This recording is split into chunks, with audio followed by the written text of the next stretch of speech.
It's on 60%. And we are about to be live. We're live right now, but we got to do a countdown. We got to do a countdown. See, this week I fucking forgot to count down. Hold, please.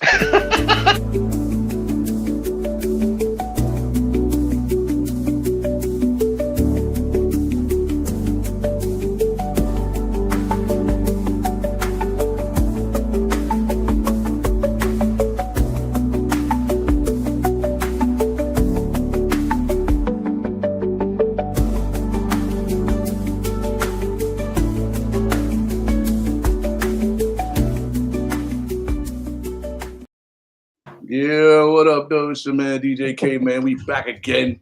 Another episode of DJ Caveman and IronMonkey talking that shit. As always, yes. DJ Caveman here. That's me. We got DJ IronMonkey over there with the bees. He's in an undisclosed location on assignment this week. Assignment. He's on assignment. He got flued out. And come on. We got International P. He's in Siberia somewhere. He got on the winter hat. Mm-hmm. You know what I mean? But you know, he always got the fake background, so you never know what's happening behind him in the torture chambers. You know what I mean? You know, filling out in Quantico. You know, he basically podcast room trying to give the ladies a different look. He got the Cobra Commander shirt on and shit.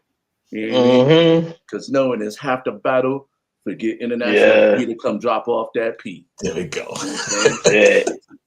And bitches off with the Cobra Clutch. Cobra Clutch. putting them in the Cobra Clutch. Yo, actually, that might work for you, dog. You know what I mean? Yeah, you got the Cobra Clutch while I'm out here Boston crabbing it. Boston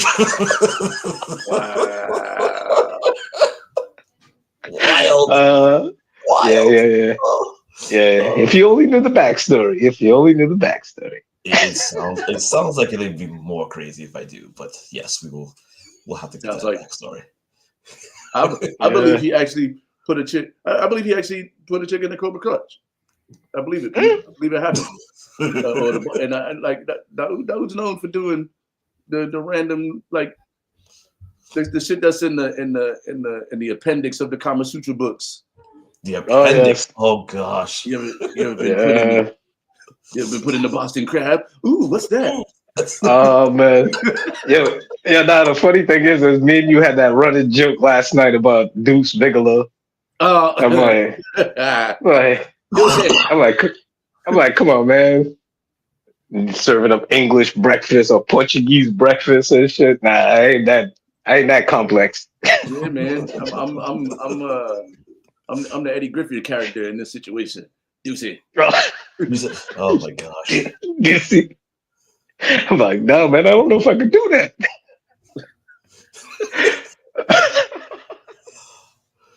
Oh yeah. So if you're watching on the platforms, man, we live right now on the Twitch, we live on the YouTube, and we live on the Facebook channel. As always, make sure y'all hit that subscribe button if you haven't already.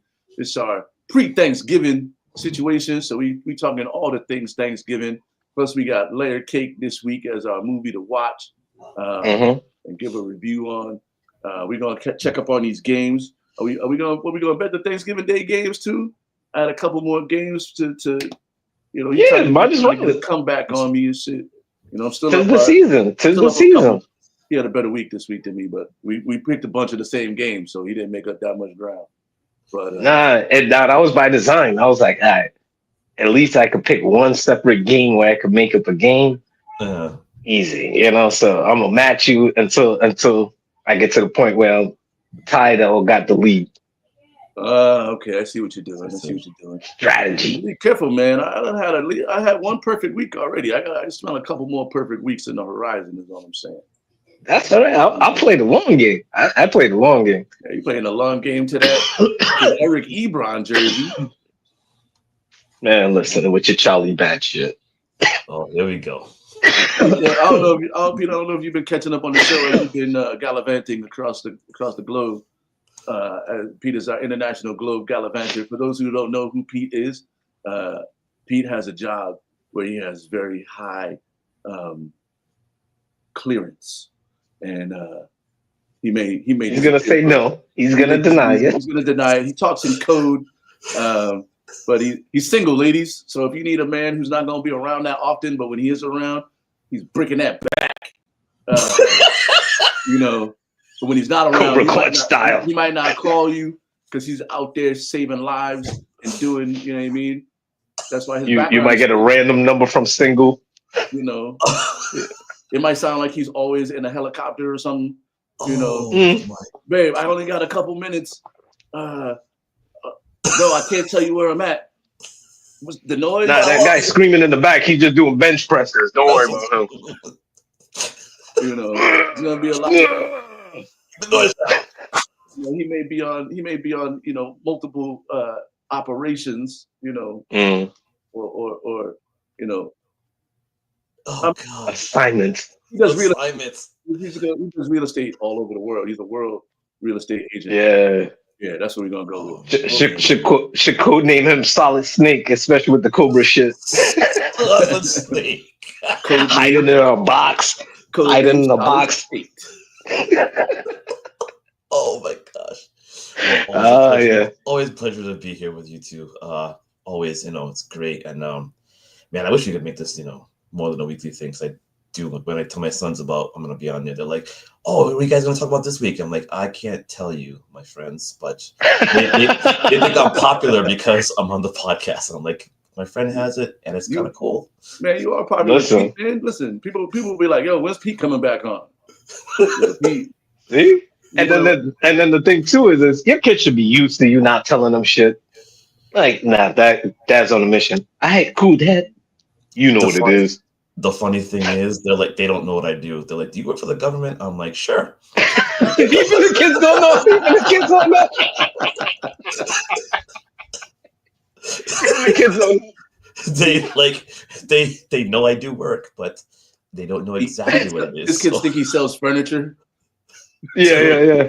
They have. If you would have asked them, they would tell you either they don't know, they think I work for the government.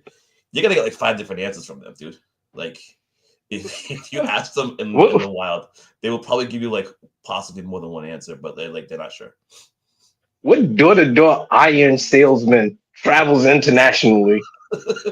Nah, I'm saying American irons, they work different in Europe.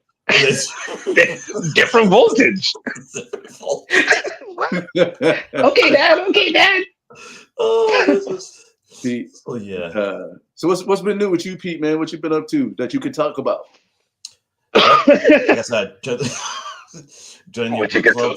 What I can talk about, joining the book club, which is awesome, and getting into that and getting into the reading and being able to talk about the book club and actually get some more knowledge apart from, like I said, you know, just work stuff. I've been doing a lot of the Pokemon stuff with my son because he's getting all into it, trying to collect sets and cards, and he wants to become a competitor. So he's been asking me for like advice with his, you know, his little Pokemon deck. So getting to that with them. My eldest one, he's, you know, 12 going on 30. So I'm trying to figure out that language because we did go to a place and I was teasing him because the youngest one asked this girl for like 1 or 2 cards. She denied him, but somehow my son talked to her and ended up getting like a full set. Well, I was like, dude, the young one was upset. But Simon, my eldest one, he was like, "Oh yeah, she gave me all this stuff." I'm like, "Oh, I should have girlfriend." Okay, I see what you're doing. So he like gets he pimped it. He did. He finessed it. He's learning, Pete. Young Padawan. He finessed the young Padawan of pimping. He finessed it a little bit, and then his mother and I were teasing him like, "Oh yeah, your girlfriend did this," and he's like, "Just shut up, Dad, be quiet." I'm like, "All right, whichever." So even little brother was like, "I think the girl liked you more than she liked me." I'm like, "Okay, I can't help you with that one, Chief, but I get." Wait, Pete, come on now. Look, Pete. Yeah. You starting to cock block on his game because young Padawan of pimping, he got other loaves in the oven, as you may. So he got other breads that are fitting to rise up on him, but it's just gonna collapse if you tell him that he got a girlfriend. Oh no. No. So it's not so much that like I'll tease him about that. like I could just I guess I could just say him, but it's just you put it out in the atmosphere and other chicks know about it now. Yeah, he's gonna do work too, man. If you're already starting, he's gonna be a light-skinned Nigerian prince. Dude, no. He's learning Spanish, so he might. Oh shit! Spanish. That knows, man. Listen. So he's got that. He's covering that arena a little bit, and I'm not gonna lie. I think actually this one she looked a little Hispanic actually. Yeah. So you got young Babatunde out there looking to beat some drums, B. I'm telling, he's on it. He's on it. I don't know what, it's just natural. So I was like, all right, that's cool. So other than that, just trying to stay alive, and do my best, So I mean, what's up? The funny thing about the Pokemon is I found this thing on Instagram, and there's a whole thing with me and Instagram, which I'll get into in a second. But there's this thing on Instagram where it's like, who's that Rastaman? And like they will show like remember the cartoon Pokemon? Who's that Pokemon? Yeah. And then after the commercial break, they show you who it is. Yep. And then like if it's Squirtle, it'll go Squirtle, Squirtle, Squirtle, right? So this new thing that I found online is who's that Rastaman? Meaning who's the reggae artist? Yeah. And it'll be hey Sizzler, you can't keep a good Amanda. Yo, this shit is a trip. I gotta look for that. Oh, that's hilarious. Every time I log into Instagram because of my algorithm, that's the first thing that pops up. Who's that Rastaman? Is that the most cooked thing in your algorithm, dog? Well, I get that. I get Google Foods, the guy that cooks steaks. I get this guy that's yes, this little Spanish guy that tests like products that they show online. Mm-hmm. So he'll buy the product and he'll try the product in real time, and he'll go yes, or he'll go no, stupidness. But those are and the other thing is Black Jeopardy, where it's like that Black Jeopardy shit is killer. It's like the top 5. We surveyed 50 Black people. What's the top 5 ways of saying I'm sorry as Black people? Yes. Yeah. Like, oh, my bad. My bad. Oh. Yeah, that's right. But then it's 5 other things. So you're trying to guess, and the 2 guys, they're missing all of them. They never cleaned out a category that actually. Yep. So you're like, oh man, how do you say? Oh. Well, what I meant to do was, shit like that. So that's my algorithm shit. But why you make me do that, man? What do Black people say before they get into fights? Yeah. Oh, I gotta look for that one. I bet. Right. If it's a hand clap, it's about to go there. Hand clap. A laugh. Oh, you funny, dog. I ain't about to keep telling you now. That too. You got about one more time to call me. You got one more time. You got about one more time, baby. You got one more time. Yeah, so that's my algorithm shit. But nah, with that, I see you on that, Pete. And then you got to manage the girlfriend scene and the pimp scene with your son. Make sure that he doesn't play with girls' hearts. Because I'm at the point, I'm not a player no more. More of a coach. More of a coach. I'm more of a coach. I've elevated. I'm like a Pat Riley who used to play in the league, and a lot of people know. Yeah. But now I'm a coach, CEO type. So I try to coach my kids when it comes to stuff like that. Yeah. So it's been kind of interesting. So he's been that, and also doing the Pokemon thing, and now he's actually like trying to work on like coming up with his own business. He has like a bunch of business ideas that he wants to employ. Nice. And I told him, you've got to learn math. I hate math. Okay, well, I don't know how this is going to work, Chief. But so it's more of those growing up, type of you gotta use your dad's accent when you talk to your kids about math. How do you expect to be an engineer? You are bad at math. Period. Yo, there have been. Oh my gosh. You can't be a doctor if you're bad at math. And he's like, right. I'm gonna be an international gigolo, Dad.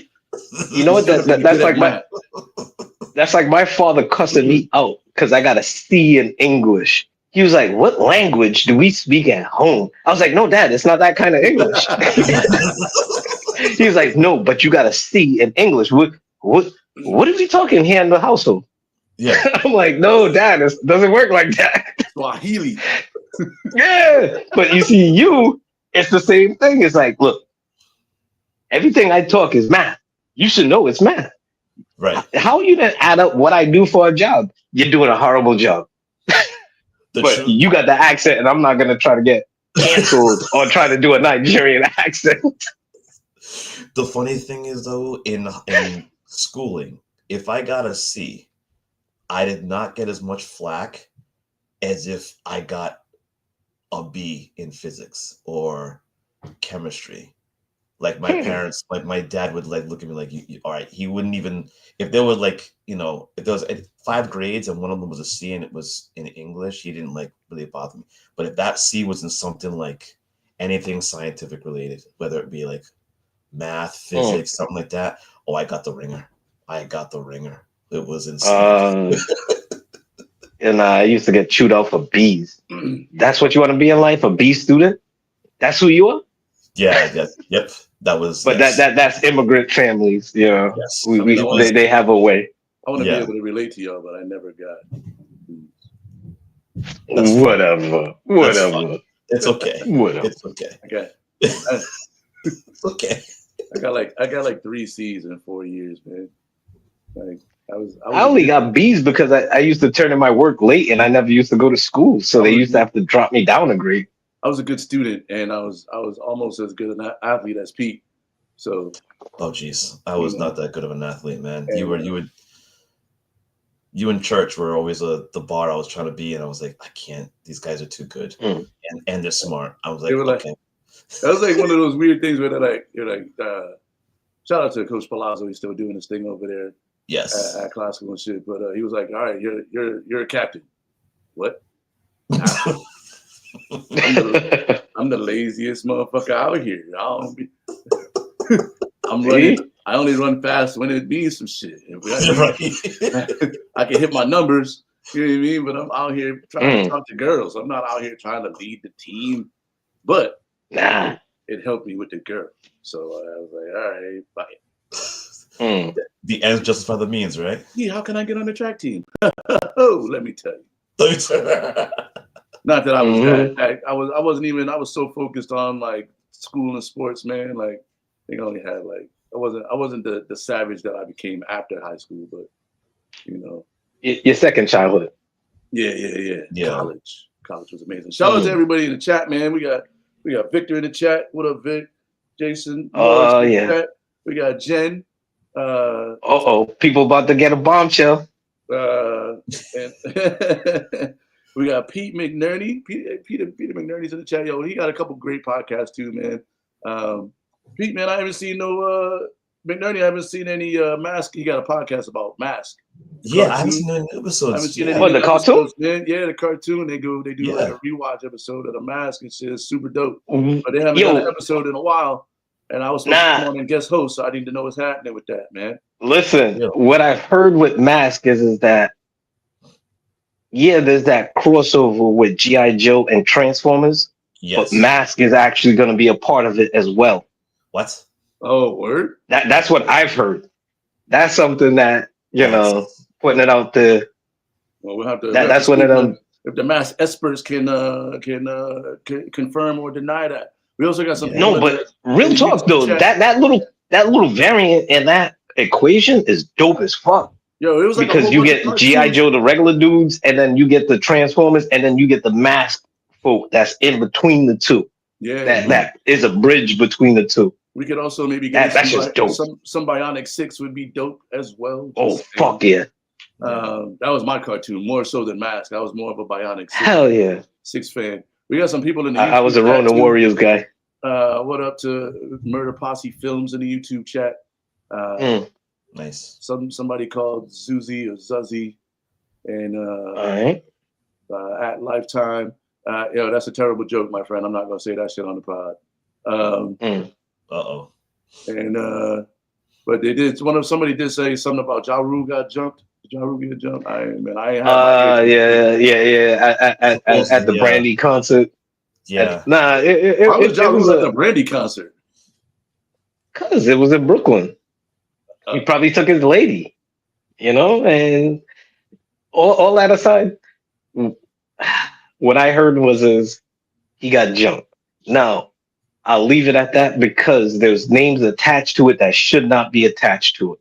Mm-hmm. For the simple fact that, and I'm only pausing to try to separate the two. Max B was attached to it. Like, supposedly his crew jumped Ja Rule. Nah, he's not on that kind of time. He just got out of prison. He's not trying to go back in prison. You know what I mean? So we think. Nah. Street shit is street shit, dog. No, because the way he got bagged up was on some bullshit. Because it was, in short, the way he got locked up, he got locked up the one time, then he got out, 3 years passed, and then he got locked up again because there was a robbery that happened. He was not there. Mm-hmm. He had nothing to do with the robbery, but they said that he was the mastermind. So because they said he was the mastermind, he got bagged up. He's not trying to go back on no bullshit. Yeah. So hope not. So either way, it was just one of them things about Ja Rule getting jumped, and it's good sizzle reel to say that Max B was attached to it. I'm gonna say no. And there's rumors that Max B, let's see, they said Fat Joe watched that shit and didn't do shit, but I mean Fat Joe Fat Joe's making too much money to get in trouble right now, and he's 55 years old. Once you get to a certain age, you got to stop with the street shit, bro. You just got to be an OG and just relax. Relax, yeah. Oh yeah. When you over 40, if you like, and for me it's like 40. Once you get to 40, you can't really be outside like that, man. Like, nah, you can't be having squabbles like that. Like, if anything, unless you defend it's yourself, a stern conversation. You know what I mean? Yeah. Like, it's one thing to defend yourself, but you shouldn't even be outside. It's 40. You 40. You gotta go home, man. You got a family. Unless you ain't got a family. No, but see, somebody like me, I'm old school. I'm low key with it, and I'll be like, "Look, B, I heard you was talking shit, man. Yo, what's the deal?" And I will actually have a conversation, right? Now, it will get to a point where it might go, "Look, man, I don't appreciate you talking and trying to get all froggy. Don't get slapped in the mouth." I would give a warning. And then afterwards, whatever happens, they was already won. You know what I mean? So it's like, look, we don't have to go this route. Like, what do you want? Do you want this, or do you want to get slapped in the mouth? It's your choice. I'm not gonna lie. I haven't gotten a fight in a long time, but I'm ready for a squabble, B. Like, I haven't gotten a good fight in a long time. Somebody threatens to slap me in the mouth, I'm gonna rock this shit. Because now you've offered to fight me. Right. Yes. yes, you have. We can talk about this like some gentlemen, or I can slap you in the butt. Like, he might not even get it all the way out. I'm rocking his shit because that means you came to fight, bro. Like, why would you even express that as an option? Exactly. No. My thing is this: you gotta know your audience and play the crowd. So the thing is in the conversation, if everything is smooth, cool, that never comes up. But if they start talking reckless, like, yo, hold on, what are you really fitting to do here? Because you talking too spicy. You want to get slapped in the mouth, or you want to just square this away like gentlemen? See, it's your choice. I just assume they want to get slapped in the mouth when they get spicy. My rules of engagement are different than yours. Yeah. Like, I'm a little bit more. All right, it's your move now, B. We're not going to de-escalate the situation once you've escalated it, except with me punching you in your face. See, now. I know we're about like 24 minutes into the show. My thing is look, strong arm negotiations. My thing is look, I got kids. All right, I'm not fitting to get arrested. But then another thing too is my kids need to know that dad ain't no punk. Straight up. But dad is not a sucker who's fitting to look for fights. I'm not fitting for fights. You're looking for it, but I mean, like, if a dude I'm standing my ground. I'm gonna stand my ground. If the energy goes up too fast, you might not have time. Like, why are we still talking? Like, you jumped up out of your seat, like, or you said something real violent. I'm not going to give you an opportunity for me to get plugged or stabbed. I don't know what you got on you, so I'm gonna just rock your shit. And we could talk about it after when the cops is there trying to arrest me, beating you with a bar stool or something. Beating you with a bar stool. Actually, now I'm just gonna whisper in their ear, and you go like, "What was that?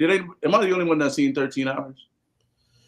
I saw it, but it was a long time ago. I don't remember. But I don't remember it. One of the opening scenes in 13 Hours, they get surrounded by the Benghazi dudes, and he's like, "Yo, look up there. You see that satellite? No, it sees us." Oh wait, hold on. Wait, so I'm gonna just start telling people that I'm gonna see if they see the satellite. Yeah, I'm gonna call Pete. You're like, "Pete, you got the satellite?" Wave. Go look up. Wave, bro. He can see you.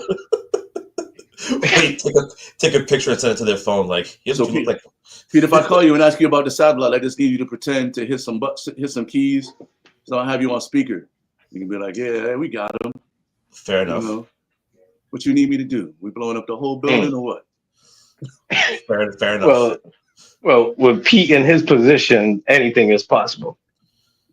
You want me to blow the building up or send the black bags? Send the black bags.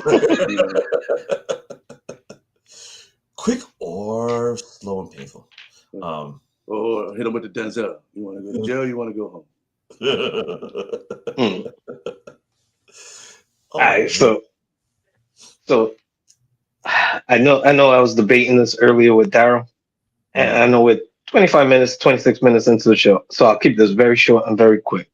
Okay. The little bombshell when I was saying that, as a dad, yeah, you have to be a certain way, and you have to let your kids know like who you are, separate from like being a dad. You have to be who you are, right, and live your life.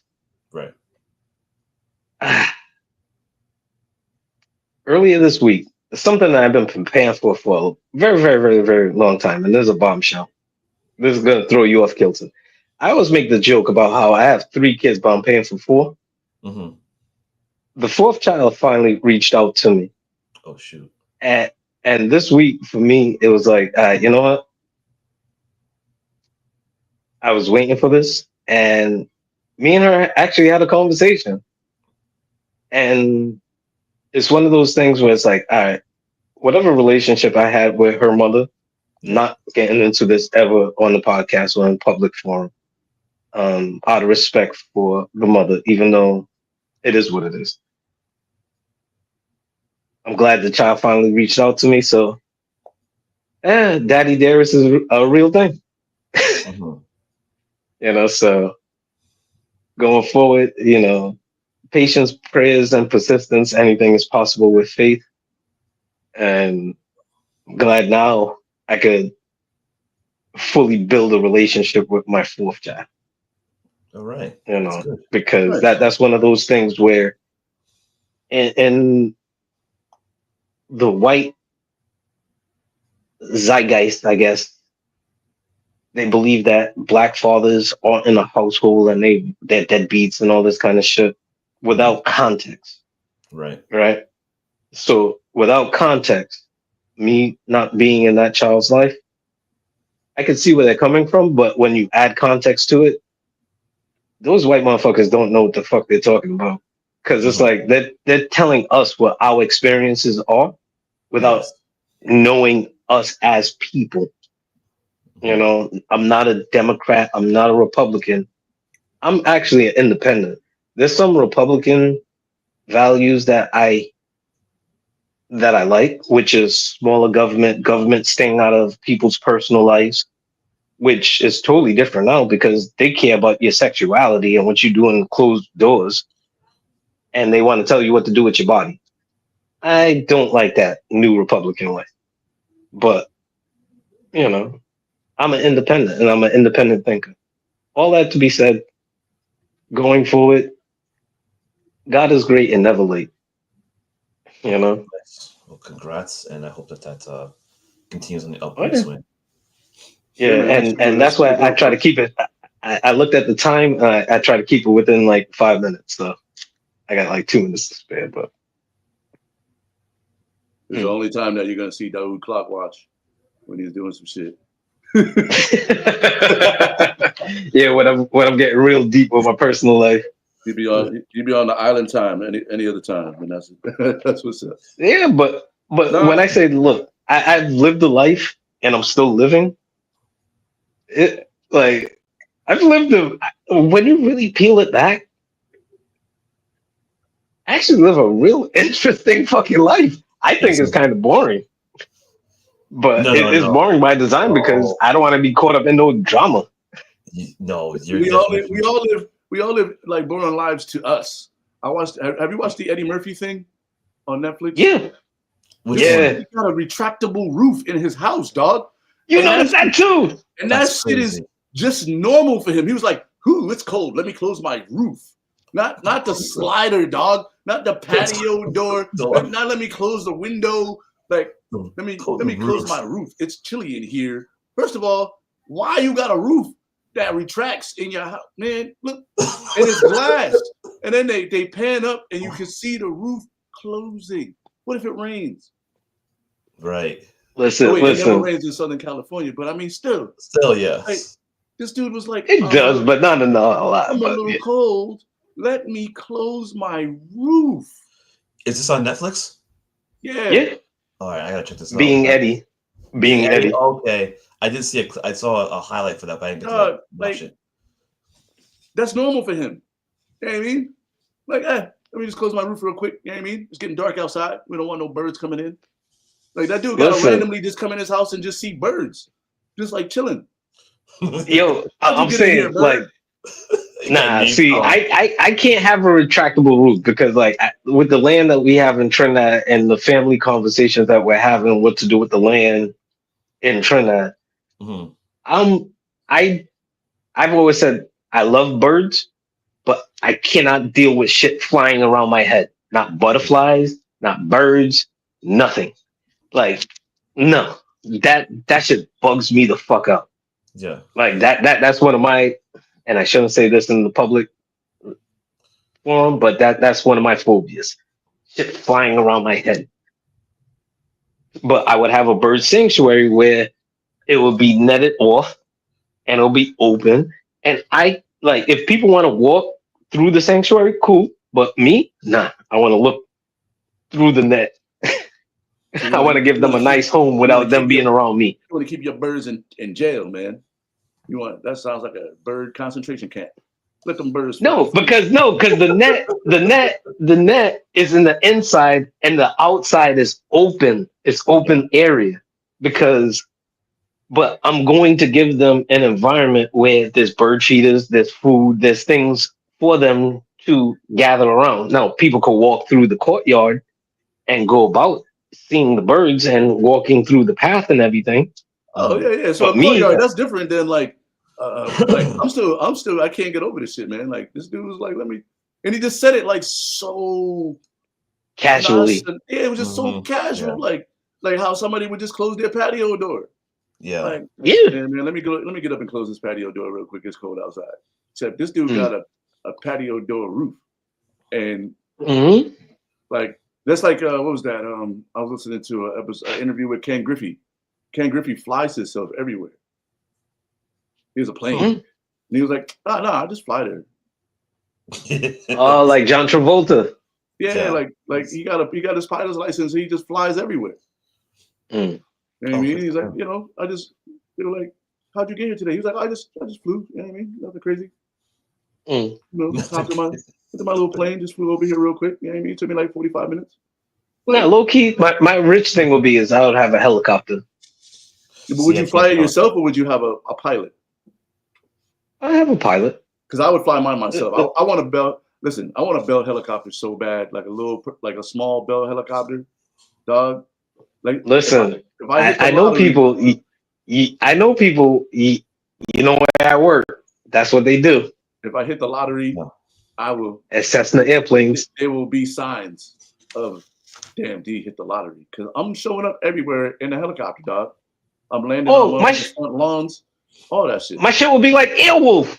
Oh man, my shit will be like Earwolf. Hell, fucking yeah. See that's why I want the helicopter because of Earwolf.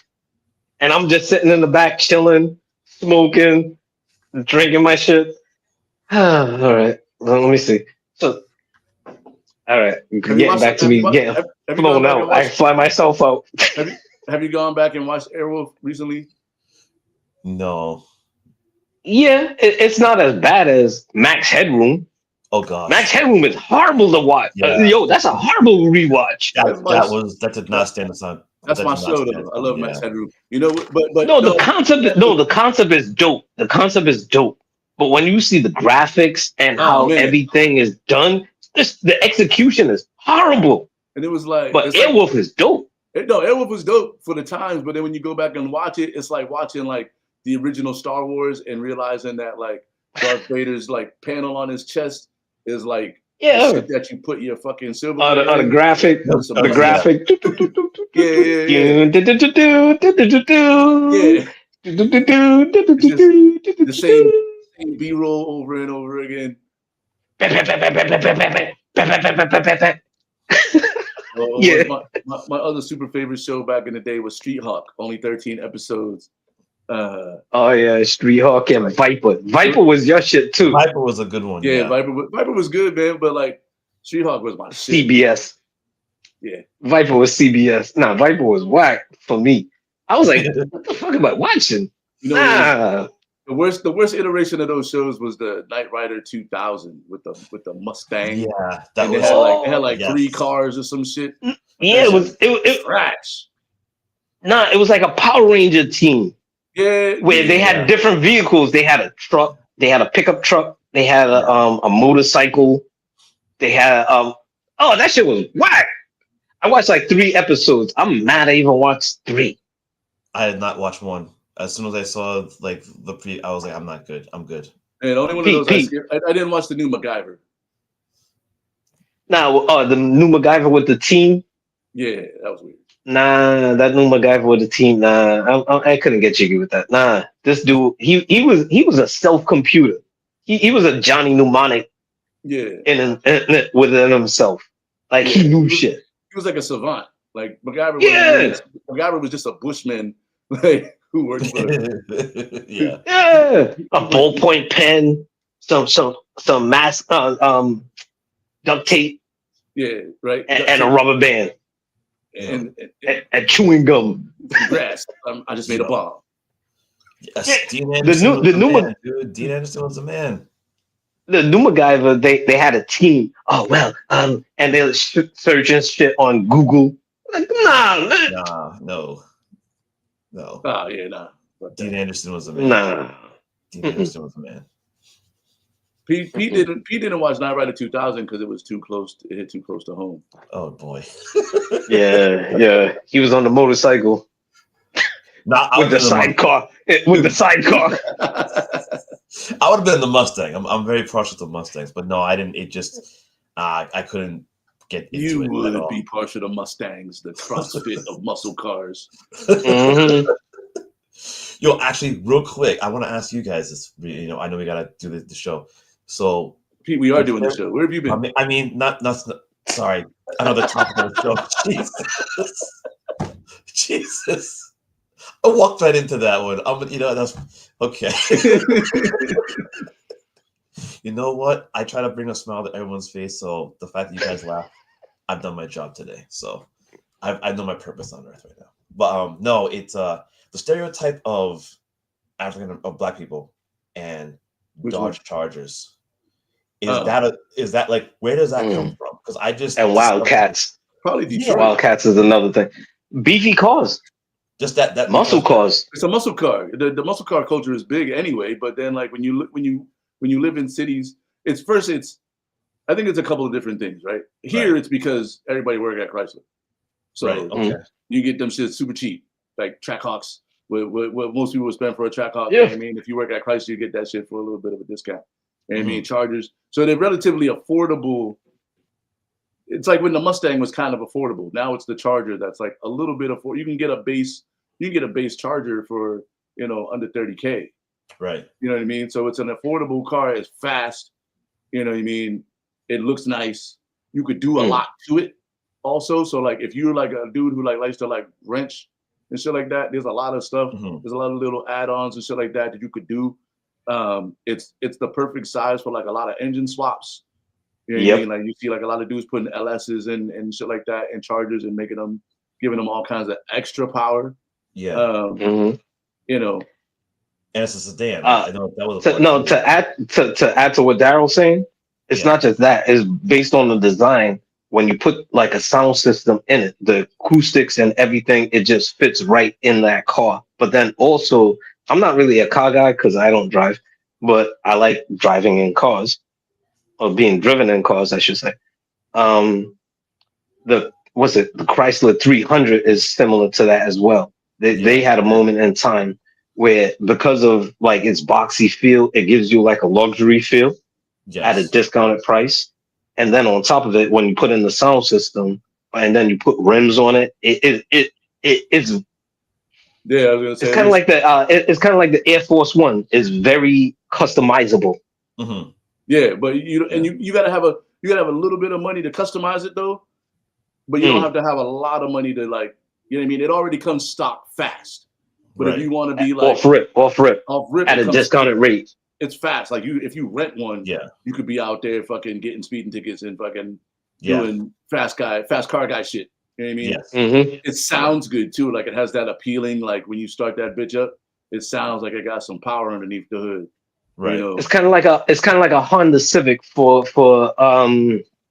I don't want to just say Spanish people, but for road races, because Asian people do it too. But Honda Civics, they're very customizable to what, and based on what I guess African Americans, based on this conversation, is customizable to their needs. That's because, like Daryl said, is off rip. It already got a giddy up to it.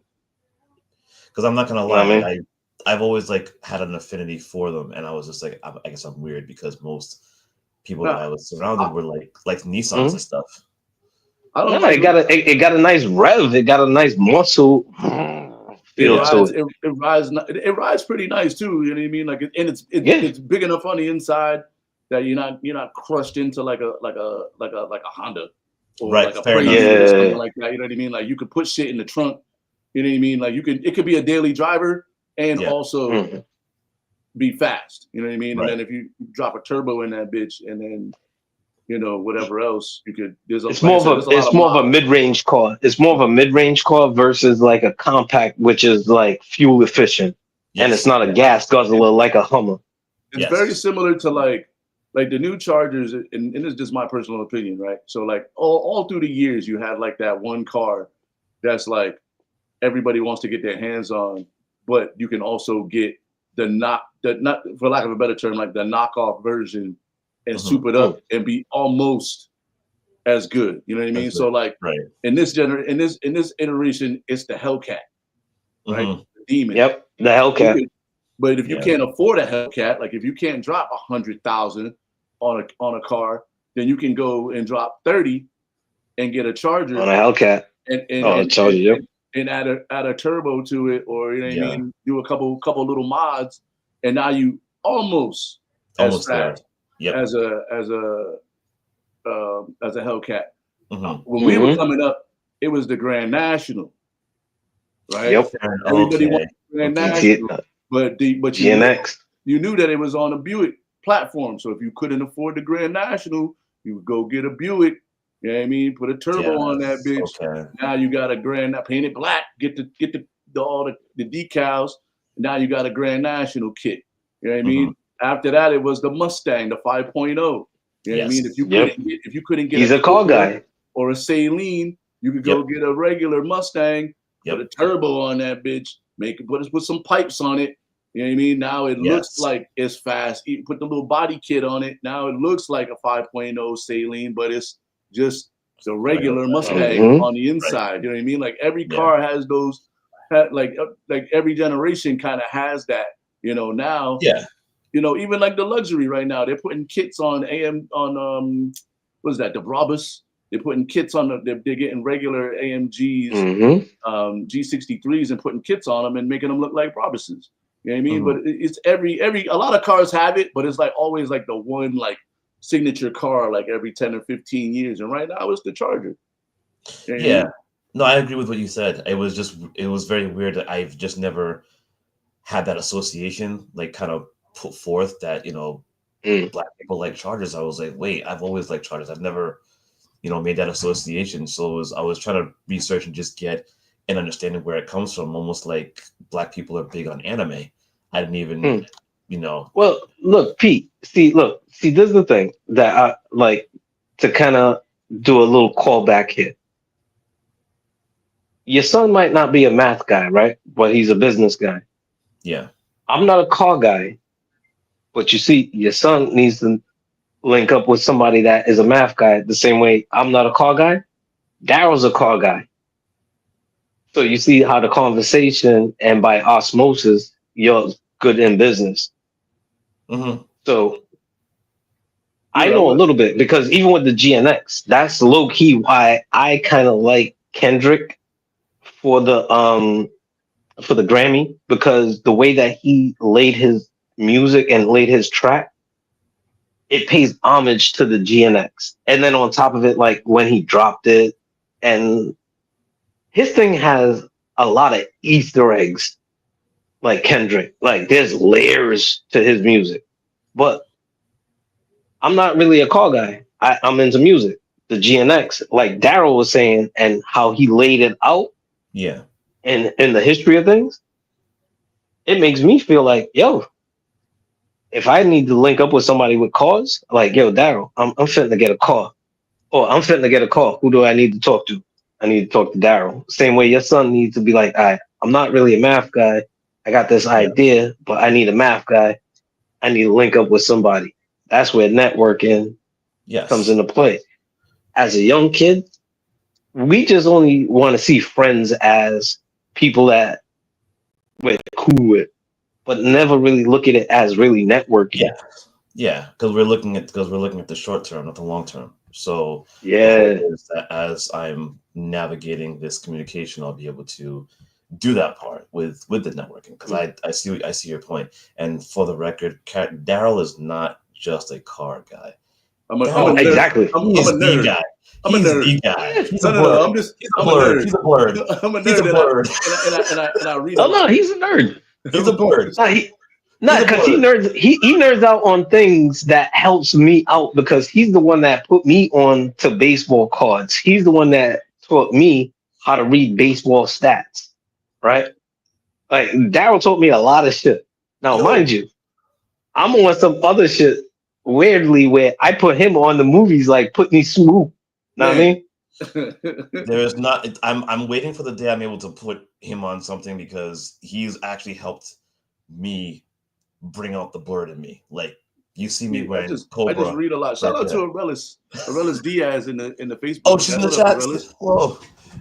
But with Daryl, like, he actually has helped me to accept the blurred a little bit more. Yeah. Like, putting on display, like, he's like one of the few people that I can like do Star Wars references with, and I've just learned the whole villain era. So now I'm all about Vader. My youngest son is like, I'm gonna go as Vader. It's like, just like Dad. I'm like, why? Because like, look, bad guys are cool. I'm like, there we go. So it's like he definitely, Daryl's the guy. See, that's what I'm talking about. He got but then you see, this is the thing. But this is the thing. I'm more into comic books than reading regular books, because low key, the thing about regular books for me, like I'll read a lot of self-help books, a lot of like psychological books, philosophy and stuff like that. Regular books I have a hard time with, because I don't want to low key pick up somebody's writing style, especially when I'm fitting to write my own story. Mm-hmm. But that's so I have to find my own voice. That's actually how you find it, though, like by reading a lot of different shit, and then you get different ideas for different stuff, man. That's why when you watch a lot of movies, like I'm working on, I gotta finish it. I got a couple movie scripts and some shit I want to write. I'm watching everything right now so that I can not necessarily get ideas, but so you can see how different shit. Like I love watching the movies with the movie script. So you can see, like, this is how they wrote this scene and this is what it looks like when it's done. Yeah. But I get a little obsessive. So like for me, it's like I'll dive deep into the rabbit hole about some shit, and then come out of it with a little bit of knowledge sometimes, or I just end up in the rabbit hole. But overall, like I'm more in the comic books. I'm more like the scene that I'm on, the Venn diagram of things, it still blends in with Daryl. Like I'm gonna leave it at that because the other thing that not just time watching, I also got to watch my battery on my phone. Fair enough. Like, Well, we are speaking about movies. Yeah. We gonna yeah. So pivoting to movies. We gonna jump right into movies, man. This week on our movie, you see the pivot. I see that. We gotta get some bumpers, man, so we can have like for real. But every week we got the new segment where we reviewing a different movie every week. Last week we had to do 2 movies. We did Putney Sword, which was Dawood's choice. As I felt like it was good. When he sent me the name, I was like, I've never heard of this movie. This shit is gonna be incredibly bad, or like incredibly weird. This the weirdest good shit I've ever seen, and it was the weirdest good shit, man. Like it was like a different vibe. And then so this week, and then we also checked out V for Vendetta because November, all that. Yes, good one. Climate, those things. But this week I went with Layer Cake. Guy Ritchie film, one of my favorite movies. Daniel Craig, a young Tom Hardy, Sienna Miller. The cast is pretty great. British, one of those British films. It's like it's the I want to get out the drug game, but then some bullshit happens and I can't get out the drug game, and then just when I'm about to get out, bullshit happens. The demise. You know what I mean? Right. And so it's a one of my classic films that I always tell people they should go watch. And so it was cool to go back and rewatch it again. I've seen it probably like 15 times, 20 times at least. It's to the point where like I'll throw it on sometimes and fall asleep and still feel like I watched the whole movie. I've seen it so many times, like I don't necessarily like I can put it on and go do other shit because I know what happens, where it happens, all that shit. But I like the way that there's a whole series of Guy Ritchie films where he's like, he uses a lot of the same cast. I'm trying to pull up the IMDb so I can pull up more of the cast, but he uses a lot of the same cast throughout his movies. They're not all in it. It's not like on some Adam Sandler shit, but he brings guys in and out. Yeah.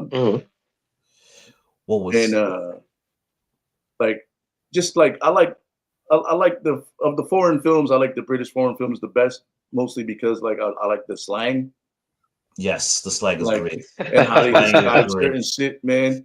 And so for me, like, but again, it's one of my favorites. But from a objective view, it's a flat 4-star movie for me.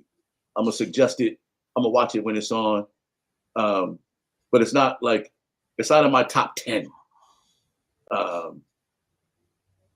Okay. So I'm gonna hit it. I'm gonna hit it with a 4 this week as a film that everybody should go check out and add to their list of movies that they watched. But I'm not gonna be like, oh my God, I can't believe you haven't seen this movie. You should definitely go watch it right the fuck now and change your life. Yeah. It's not that movie for me, but it's a very solid watch. You could watch it date night. You could watch it by yourself. It's so funny you mentioned that when you sent me the you watched it for date night? No, I did not watch it for date night. I was like, all right, Layer Cake. I'm like, all right, this looks cool. So needless to say, Dawood, have you watched it? Watch it. All right, so of course I'm definitely behind the times. Fine. So I thought it was a new movie. So I'm like, all right. Oh shit.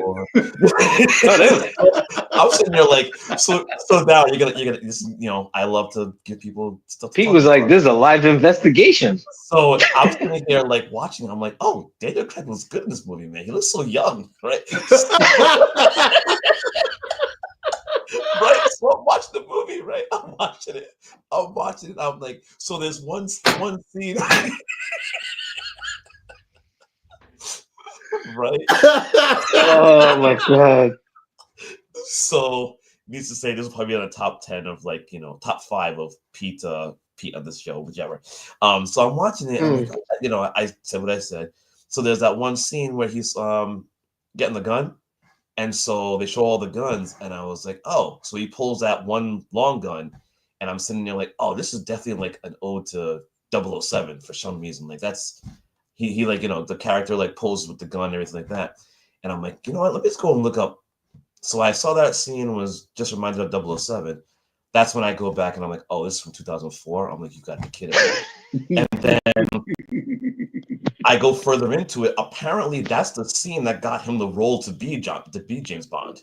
I was like, oh, all right, that makes sense. And then I see Tom Hardy. I'm like, oh, this is okay. Never mind. So let me just watch this, and you know, we'll talk about it. So I like watched it at like 2:00 this morning, and I was like, all right, I want to be prepared to like talk about it. But yeah, it was a good movie. I'm surprised I never saw that because I saw. Didn't Guy Ritchie do Snatch? Yeah, no, and actually, this is a Matthew Vaughn movie, not a Guy Ritchie movie. Matthew Vaughn, yeah. No, because I didn't want to correct you while you was doing your thing. My bad, but it feels like it feels like a Guy Ritchie movie though. Yeah, it does feel like a Guy Ritchie movie, and that's probably why I always thought it was. But yeah, I was gonna say that it might take. So but go ahead, Pete. No, I agree that it was definitely a 4.5. It was. I liked it. I enjoyed it. And like you said, with the tagline, you know, the guy wants to get out, and just when he wants to get out, stuff just goes awry. And so it was definitely a good watch. And my favorite line of the movie is when they're about to leave, and one of them is asking like, "Where are we gonna go?" And the guy from Star Trek, I forgot his character's name, is like the guy from Star Trek. Yeah, he is like, we're gonna go see someone, but someone's about to get slapped.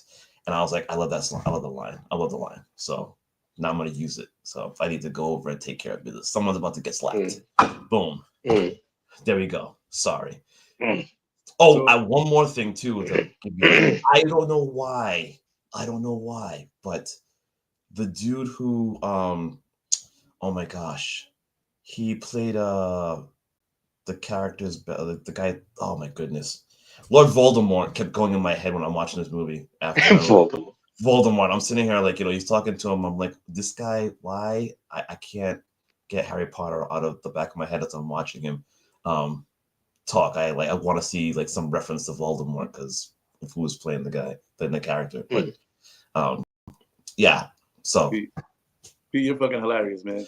That's just me. And like, this is quietly reminding me of 2J3BD, which is a podcast, two Jewish dudes and three black dudes with the locks. It's like two Jewish dudes and the locks, and they do movie reviews, and they let Styles fucking they let Styles P do the movie review. Yeah, and he references everybody from a movie from another movie. Yes. So like they're talking about what's the I See Dead People movie? Sixth Sense. The Sixth Sense. And they're like, so John McClane is in here with the That's what I just went to. I just did before we get to Dawood, Matthew Vaughn, this was his directorial debut. Oh wow! But he produced Lock, Stock, and Snatch. So he was producing Guy Ritchie movies before he did this on his own. Nice. Which is why it probably feels exactly. I was going to reference that in my take. But damn, I'm just taking all Dawood's take and shit. But Pete, 1 through 5, what do you give it? A 4.5. 4.5. Yeah. 4.5 for Pete. Solid 4 for me. IronMonkey review. Wait 1 second. Hey, Bib, you can pass me a quick bit? Yeah. Yes, please. All right, so as I'm waiting for a quick bit. Yeah, no, there's no need for you to be on camera like that. Damn. Come on, man. She sent you the car service and everything, man. Yeah. It was wait. Hold on. Mr. Iron. Hold on. It's about the movie review. Yes, I'm drinking. Yes, I'm smoking. But I'm focused because my phone is on 28%. Oh, that's So, plenty, man. That's plenty. All right, That's but give me your movie. No, because it is different real quick. All right, so real quick. I'll give it a 3.5. It was a solid movie. It does have the Guy Ritchie feel, even though it wasn't Guy Ritchie, and it was Matthew Vaughn. I don't know what he wanted to go by. Just like Lawrence Fishburne and Larry Fishburne. I don't want to disrespect them. Either way, it does have that Superfly feel where Superfly in the movie, he was fitting to get out of the game and how shit kind of went sideways. So it was like a British rendition of Superfly for me. Now, a lot of times I would see movies like this, and I would, in my mind, write it as a black movie. Like, how would you do it from a black experience? Now, not a typical black experience, but for me, an immigrant West Indian standpoint.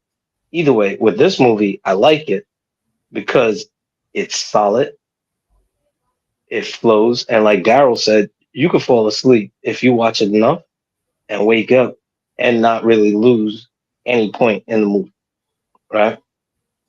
The pacing is good, the set design is good, the cinematography, dialogue, solid 3.5. Only reason why I give it a 3.5 is because unless you're with somebody that's in that kind of mode and arena, it's not really the best date night movie because like you're not gonna finish the movie. You're gonna end up fooling around before the movie's over. That makes Not it a great speaking date night movie. No, because you're not watching the movie. It's like that's what I'm saying. But like if they're in that arena and they're into it, it's a solid date night movie. Either way, it's a solid movie. 3.5. Word. My phone's on like 27%, so I went from 28 to 27. So I'm trying to gauge my time like that. Before your phone runs out, man, let's get into these game day picks first. Before we get into game day picks and Thanksgiving is coming up. We were gonna do what we're thankful for, but that phone might not last that long. So we're gonna jump right to our game day picks because it is Sunday as always. We do our game day picks. I'm up 34-31. Dawood made a move on me, but he's using a different strategy right now. You know what I mean? Because he knows how great I am at this. So he's just taking my picks and then choosing the one upset game or whatever and hoping he gets lucky. I think that's what I'm saying. But hey, listen, the Eric Ebon jersey is coming your way, bro. I'm up 34-31 right now. We got some great games this week where our teams are pitted up against each other.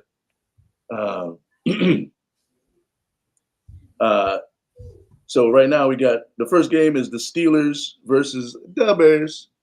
I'm rocking with the Steelers because fuck the Bears. I need the Bears to lose because for some reason they're playing really good football right now, and Caveman is they're keeping him clean, so he's able to do some things. So shout out to the but he's not getting the ball to induce. Like that's I have him on my fantasy team. He's not getting the ball to induce. Either way, fuck that team. Let's go Steelers. All right, next pick. Pete, we got your local game of the week over here. We got the Pats and the Bengals. Joe Burrow is back. The Patriots they have like the best record in the AFC right now, I think. Yes. And nobody had that on their bingo card except maybe Patriots fans. I didn't even have it. Nah, my boy Grimace, he had that shit because he had the Patriots having a better season than the Giants, and I'm losing that bet. Because I'm picking the Patriots with this one. Fuck the Bengals. They're in the same division as the Steelers. No, I was gonna say Patriots as well because the hot streak they're on. So yes, they're on a hot streak. It's a tough game for me to pick, man. But I'm gonna ride with the Patriots because I like Drake May, man. I think Drake May he's gonna be an alright QB, man. And what's that dude's name? Stevenson, the running back there. Like that dude is on a tear. Hendrickson, whatever his name is. It's a local team. Fuck them. I was never a Patriot fan. And we got the most important game of the week: Lions Giants. Y'all out here this week. Y'all coming to the dome. You're in the den. You know what I mean? Lions. I'm going Lions. I'm going Lions. Nah, I'm going big picture here. I'm going Lions. Like, yeah, I want the Giants to win. Yeah, that's cool. But I know you're going Lions here, so I'm going Lions too. Fuck that. I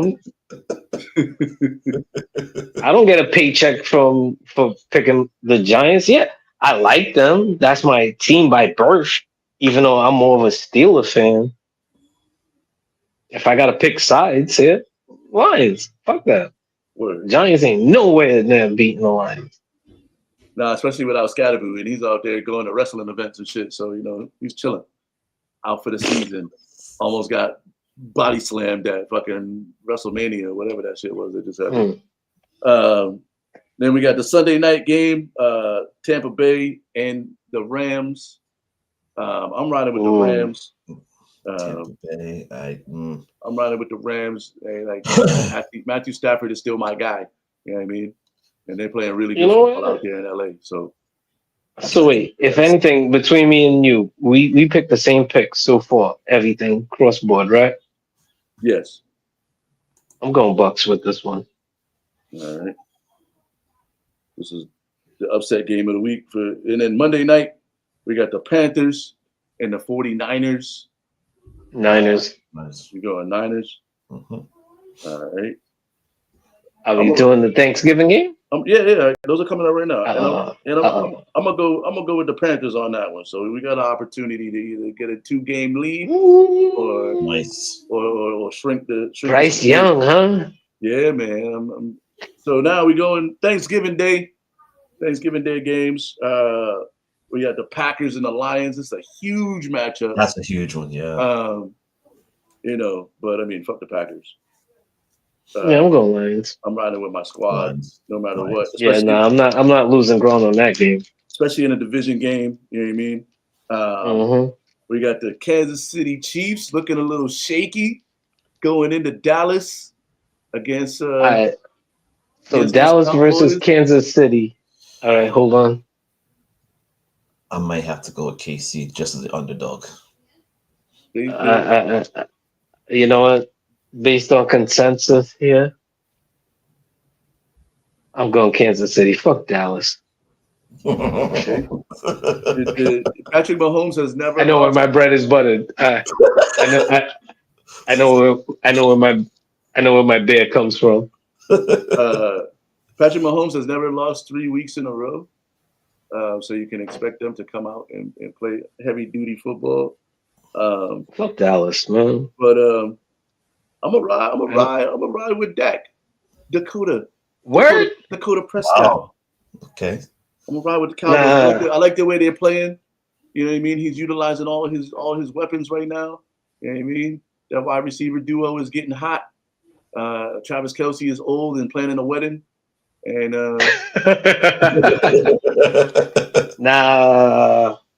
cheers to the host. I'm going with the Chiefs. And then we got the Bengals and the Ravens on the short week. Bengals, Ravens. Ravens. That's the late game. Ravens. I had 22% on my phone. I'm going Ravens. Yeah, I'm gonna go Ravens in that game as well. And then there's a Black Friday game. Sweet. Bears and the Eagles. Ooh, I might. I'm riding with Philly on this one. Philly. I'm not losing ground on that game. All right. So big picture. We got games through Thanksgiving. Instead of doing a top 5, let's go. Let's take like 2 minutes and let's talk about our favorite Thanksgiving Day side and maybe one thing that we thankful for this year, man, and close out on All right, Pete, you can go as the guest. As our guest, you know what I mean? So you don't want it. So I know you said you want to do top 5. So just our favorite ones, just like one or two. I mean, if you want to drop all 5 in there, you can. But we gotta we. No, Pete has a habit of not putting things in the top 5. He would just say things randomly. So I did correct that. I have corrected. Oh, so he came correct today. Oh, he got a whole top 5. I've been having a top 5. If Pete got a whole top 5 in order, then maybe we should just do the top 5, Pete. Yeah, let's do the top 5. You know what? I'm gonna keep mine short and concise. I'm at 21%. Top 5 Thanksgiving Day sides. Pete got a real top 5 in order, Pete. Yes, so number 5, cranberry. Oh, number shit. 5, cranberry. Like, I like He's it. coming blazing. Blazing. I like it, but I don't like too much of it. So it's like, all right, I'm good. Like that with cranberry. So number 5. The fresh or the canned? Canned. All right. Honestly, so you're a jellied guy. Okay. Yeah, I'm a jellied guy. Yeah. Number 4, green beans. Having green beans and butter. It's very simple. Really? I like it. I'm just green beans. Yeah, green beans. Yeah. No crispy onions on top. No, just green beans. Not green bean casserole. No. Well, Pete is the guy that puts a muffin in the microwave. Go ahead, Pete. Number 3. Oh my gosh. Oh, you thought that was gonna go away? Microwave. Come on, Pete. Actually, muffin man. When you come on, Pete. Come on, Pete. Like, you know better.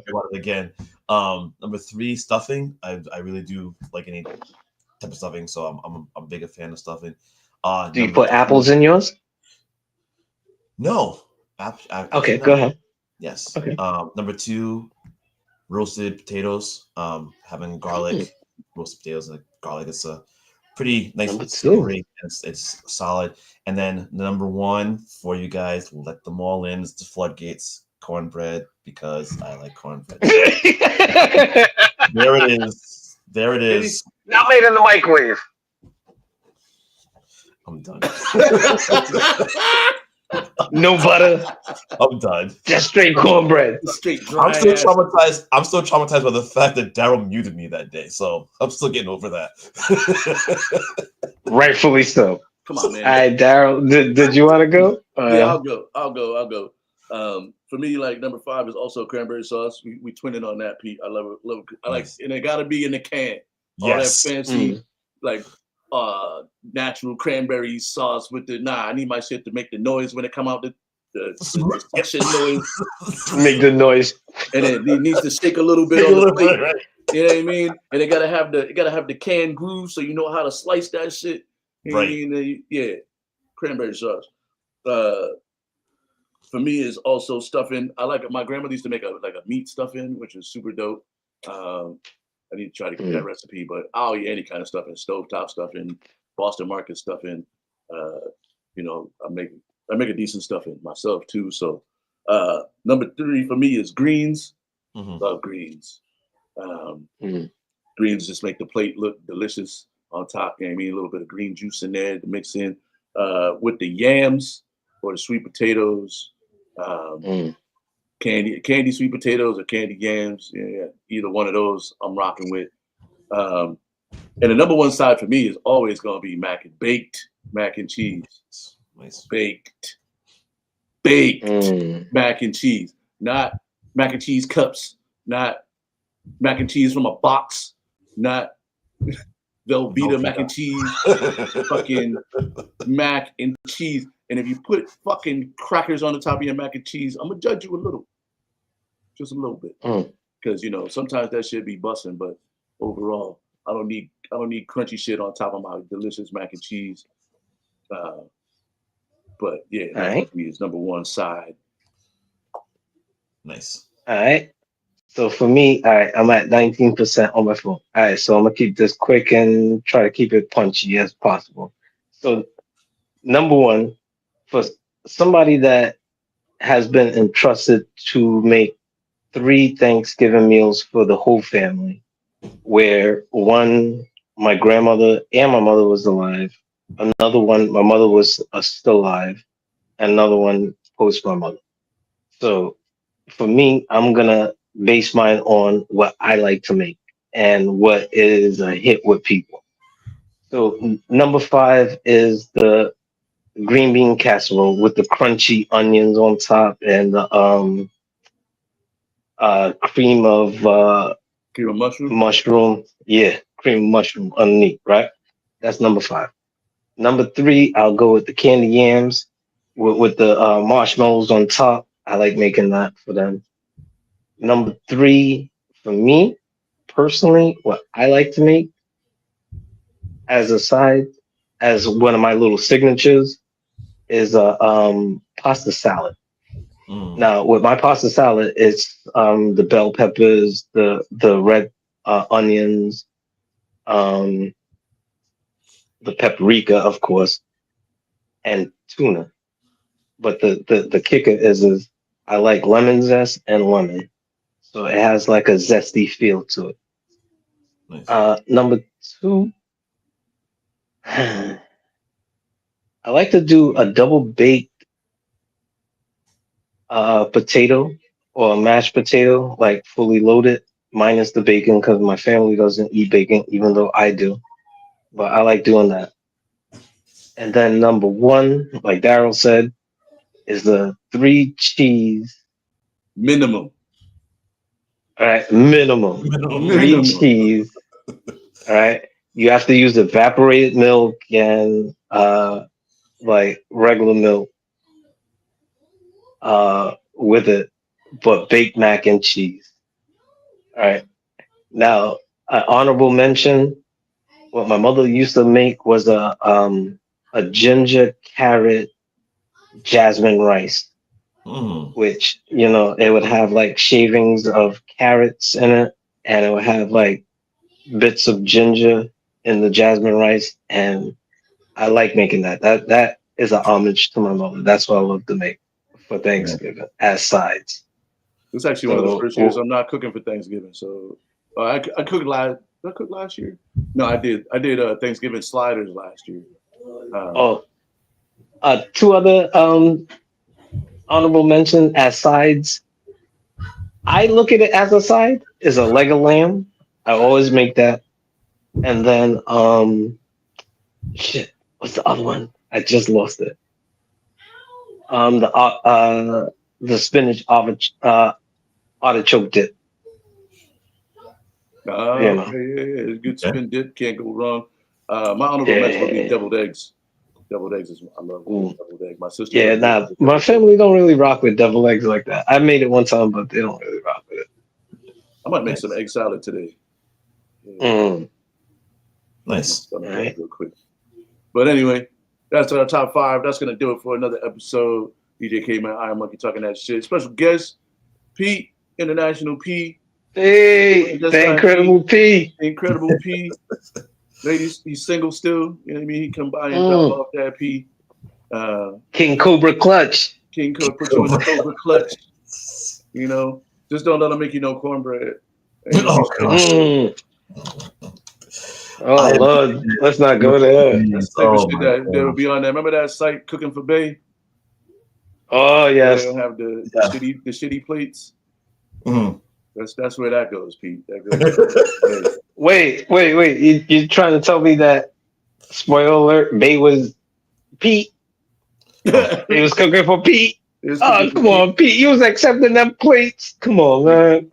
Making some cornbread. See, this is why he's single. Beep, beep, beep, beep, beep.